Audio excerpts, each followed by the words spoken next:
আজকের ক্লাসটি উচ্চ মাধ্যমিক ছাত্রছাত্রীদের জন্য খুব একটি গুরুত্বপূর্ণ ক্লাস হতে চলেছে। কারণ আজকের ক্লাসে আমি তোমাদের সিলেবাসের যে প্রথম গল্প কে বাঁচায় কে বাঁচে গল্পের এক মনোজ্ঞ ক্লাস তোমাদের সামনে প্রদান করতে চলেছি।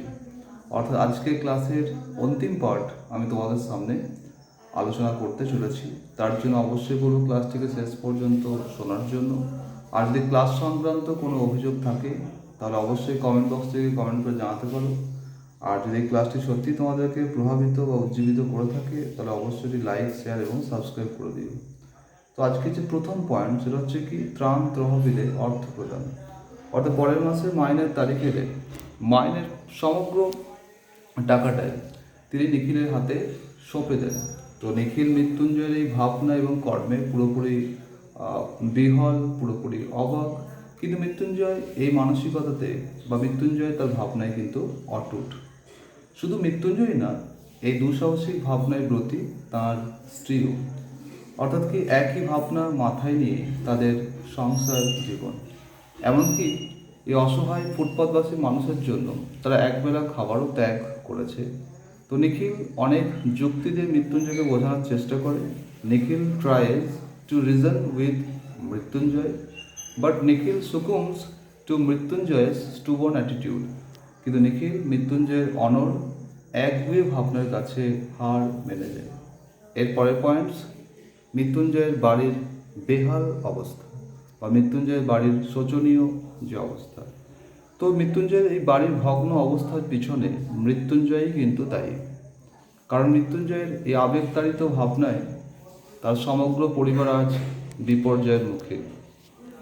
অর্থাৎ মৃত্যুঞ্জয় এখন অফিসে আর নিয়মিত নন। অফিসের কাজে এখন তিনি পুরোপুরি নিজেকে আর মনোনিবেশ করতে পারেন না। অর্থাৎ চুপচাপ বসে হঠাৎ একসময় অফিস ত্যাগ করেন। তো মৃত্যুঞ্জয়ের এখন কাজ কি? মৃত্যুঞ্জয় এখন কাজ ওই ফুটপাতবাসীদের পুঙ্খানুপুঙ্খ লক্ষ্য করা, পথের ধারে নির্মিত নানান লঙ্গরখানার দিকে তাকিয়ে থাকা। অর্থাৎ এই অসহায় অন্নাভাব, না খেতে পাওয়া, বুভুক্ষ মানুষের ভাবনায় মৃত্যুঞ্জয় এখন পুরোপুরি তাকে বা মৃত্যুঞ্জয় পুরোপুরি নিজেকে নিজেকে ইমার্সড অর্থাৎ ডুবিয়ে রেখেছে। অর্থাৎ ফুটপাতবাসী মানুষের ভাবনার পাঠক্রমে মৃত্যুঞ্জয় সম্পূর্ণরূপে নিজেকে সঁপে দিয়েছেন। অর্থাৎ তাদের ভাবনার সঙ্গে যেন নিজেকে তিনি খুঁজে পান বা তাদের ভাবনার সঙ্গে এখন অ্যাটাচড, একাত্ম বলা যেতেই পারে। এদিকে মৃত্যুঞ্জয় অবর্তমানে বাড়ির যে পরিকাঠামো, বাড়ির যে ভগ্ন অবস্থা, সত্যি দিশাহীন। এদিকে মৃত্যুঞ্জয়ের স্ত্রী বিছানাগত। তো বিছানা থেকেই মৃত্যুঞ্জয় খবর রাখতে চায়।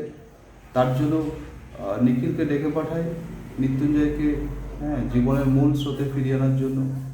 কারণ আমরা জানি যে স্বামীর মানসিকতার সঙ্গে একাত্ম হওয়ায় সংসার ভুলে সমাজকে আপন করে সেই ভাবনায় তারা দুজনে অংশীদারি হয়েছেন। তাই মৃত্যুঞ্জয়কে জীবনের মূল স্রোতে ফিরিয়ে আনাটা যে সহজ হবে না সেটা নিখিলের অভিব্যক্তিতেই প্রকটিত। এরপর লাস্ট পয়েন্টস কি না, মৃত্যুঞ্জয়ের যে অন্তিম পরিণতি। অর্থাৎ এই ক্লাইম্যাক্স সত্যি এক অসাধারণ। কারণ মৃত্যুঞ্জয়ের এই অবস্থার জন্য কেউই প্রস্তুত ছিল না। অর্থাৎ মৃত্যুঞ্জয়ের অফিস যাওয়া কার্যত বন্ধ।